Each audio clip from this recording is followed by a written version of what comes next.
یہودی کیا کرتے تھے کہ حالت حیض میں عورت سے بالکل کنارہ کشی اختیار کر لیا کرتے تھے، اس کے قریب بھی نہ جانا، اور کھانا پینا بھی الگ اور جھوٹا بھی الگ۔ تو بعض مذاہب میں کوئی فرق ہی نہیں تھا کہ حالت حیض عورت پاکی کی ایام میں۔ تو جب اسلام دنیا میں آیا تو صحابہ کرام کو یقیناً یہ خیال پیدا ہوا کہ بھئی اب اسلام کے اس بارے میں کیا احکام ہیں کہ جب خواتین مینسز کی حالت میں ہوتی ہیں شادی شدہ، تو کیا ہم ان سے ہم بستری کر سکتے ہیں یا نہیں کر سکتے، کیا اس کے احکامات ہیں؟ تو اللہ نے صحابہ کے سوال کو اور پھر اپنے جواب کو قرآن مجید کا جز بنا کے نازل کر دیا۔ وَيَسْأَلُونَكَ، اور یہ لوگ آپ سے سوال کرتے ہیں، عن المحیض، حیض کے بارے میں۔ تو حیض کے بارے میں سوال نہیں تھا، اصل میں سوال یہ تھا کہ حالت حیض میں زوجہ سے ہم بستری جائز ہے یا نہیں ہے، تو قرآن نے اس کی طرف اشارہ کر دیا۔ قل، اے نبی آپ ان سے کہہ دیجئے، ہوا اذن، اذن اصل میں تکلیف کو بھی کہتے ہیں، گندگی کو بھی کہتے ہیں، تو یہاں گندگی مراد ہے کہ وہ گندگی ہے۔ فاعتزلوا النساء، لہذا عورتوں سے دور رہو، فی المحیض، حالت حیض میں، ولا تقربوہن، اور ان کے قریب مت جاؤ، حتی یطہرن، جب تک کہ یہ پاک نہ ہو جائیں۔ تو اس میں قرآن مجید نے جو لفظی ترجمہ ہے وہ قرآن کی آیتوں کا یہی ہے کہ ان سے کنارہ کشی اختیار کر، لیکن احادیث سے ہمیں پتہ چلتا ہے کہ یہاں کنارہ کشی اختیار کرنا یہ کنایا ہے ہم بستری کرنے سے، یعنی ان سے ہم بستری کرنا تمہارے لیے جائز نہیں ہے۔ کنارہ کشی سے وہ جو یہودی کر لیا کرتے تھے وہ مراد نہیں ہے یہاں پہ، اور اس کی تفصیل احادیث میں۔ تو قرآن نے چونکہ صاف لفظوں میں جماع کا ہم بستری کا ذکر نہیں کیا، تو صرف کنایوں سے کام لیا ہے قرآن مجید نے۔ فاعتزلوا النساء، ان سے اعتزال کرو، یعنی دور رہو ان سے۔ دور رہنے کا مطلب صرف دور رہنے سے یہ مراد ہے، صحیح حدیث ہے، نبی صلی اللہ علیہ وسلم نے فرمایا، اصنعوا کل شیء الا النکاح، حالت حیض میں اپنی زوجہ کے پاس تم جا سکتے ہو، سب کچھ کر سکتے ہو سوائے جماع کے، تو انٹرکورس جو اسے کہا جاتا ہے وہ حلال نہیں ہے۔ تو باقی نبی صلی اللہ علیہ وسلم نے فرمایا کہ ایسی کنارہ کشی کہ بالکل اس کا جھوٹا نہ پیو اور بالکل دور ہو جانا، اس کی اسلام میں اجازت نہیں ہے، اور نہ بستر الگ کرنے کی ضرورت ہے۔ تو یہ سارے قرآن کے کنائے ہیں۔ کنایا کا مطلب ہوتا ہے کہ آپ صرف اشاروں میں بات کر رہے ہیں، صراحتاً بات نہیں کر رہے۔ تو میں اس میں نقطے کی بات بھی بتاؤں گا کنایا کیوں ہے، کہ فاعتزلوا النساء فی المحیض، عورتوں سے حالت حیض میں دور رہو، ولا تقربوہن، ان کے قریب مت جاؤ۔ تو یہ قریب جانا بھی اصل میں جماع اور ہم بستری سے کنایا ہے، یعنی اشارہ ہے ہم بستری مت کرو۔ تو جماع کا صراحتاً ذکر نہیں کیا جا رہا، تو مراد وہی ہے،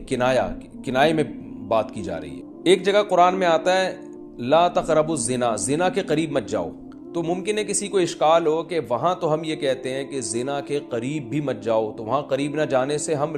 حقیقی معنی مراد لیتے ہیں کہ بھئی زنا ایسا کام کرنا جو زنا یعنی زنا تک لے کر جاتا ہے وہ بھی تمہارے لیے حرام ہے، تو وہاں تو یہ ترجمہ کرتے ہیں، تو یہاں بھی وہی ترجمہ ہونا چاہیے، ولا تقربوہن، ان عورتوں کے قریب بھی مت جاؤ۔ یا مطلب کیا ہے کہ اس گھر میں بھی نہ رہو، اس کمرے میں بھی نہ رہو جہاں تمہاری جو بیوی رہتی ہے جو مینسز کی حالت میں ہے۔ تو یاد رکھیں وہاں چونکہ زنا کا لفظ اللہ نے صراحتاً ذکر کر دیا، کنایا کی اب ضرورت نہیں ہے، لہذا وہاں لا تقربو کا مطلب لا تقربو ہی ہے، یعنی قریب مت جاؤ۔ تو زنا کے قریب مت جاؤ یہ کنایا نہیں ہے، اس کا مطلب صاف کہ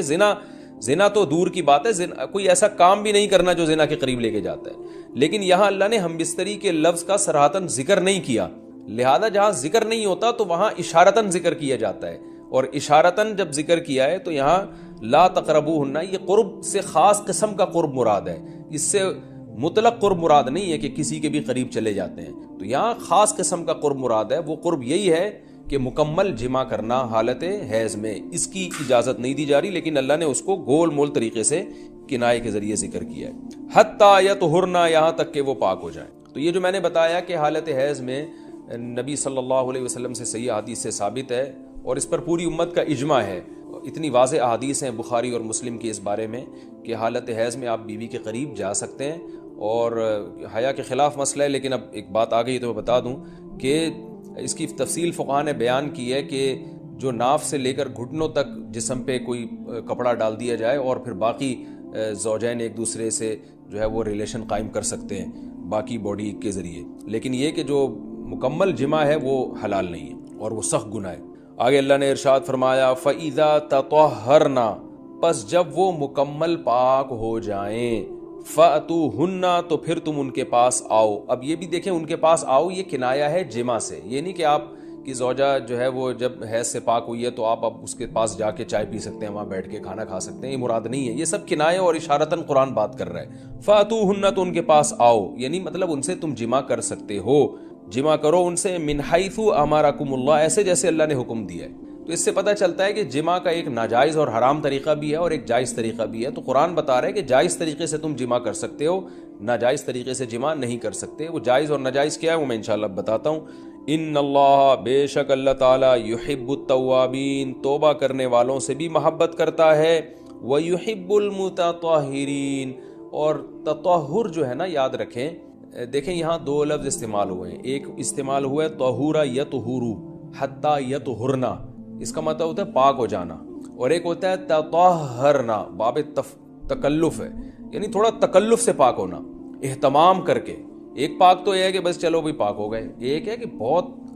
یعنی پاک صاف رہنے کی بڑی کوشش کرنا۔ تو جو صفائی پسند لوگ ہوتے ہیں نا، وہ جب تک صفائی کا خبط ان کے اوپر سوار نہیں ہو جاتا اور تکلف نہیں کرتے، اس وقت تک پاک صاف وہ رہتے نہیں ہیں۔ تو اس لیے اللہ تعالیٰ نے تکلف کے ساتھ طہارت کا حکم دیا۔ تو اسی وجہ سے بہت سے علماء کہتے ہیں کہ اس سے حالت حیض کے بعد غسل کرنا مراد ہے، کہ اگر عورت کے 10 دن سے پہلے حیض آنا ختم ہو جائے تو عورت پر پھر واجب ہو جاتا ہے کہ وہ باقاعدہ غسل کر کے اپنے آپ کو پاک صاف کرے۔ تو یہی مراد ہے اس سے۔ اللہ نے فرمایا فَإِذَا تَطَهَّرْنَا، جب وہ مکمل پاک ہو جائیں، فَأْتُوهُنَّ مِنْ حَيْثُ أَمَرَكُمُ اللَّهُ، تو پھر اس طرح آؤ ان کے پاس جیسے اللہ نے حکم دیا۔ بے شک اللہ تعالیٰ محبت کرتا ہے توابین، توبہ کرنے والوں سے، وَيُحِبُّ الْمُتَطَهِّرِينَ، اور خوب تکلف کے ساتھ پاک صاف رہنے والوں سے۔ تو توبہ اور تطہر کا تذکرہ کیا۔ توبہ روحانی طہارت کو کہتے ہیں، اور جو تطہر ہے وہ جسمانی طہارت کو کہتے ہیں۔ یعنی اسلام یہ چاہتا ہے کہ آپ روحانی طور پہ بھی پاک صاف رہیں اور جسمانی طور پہ۔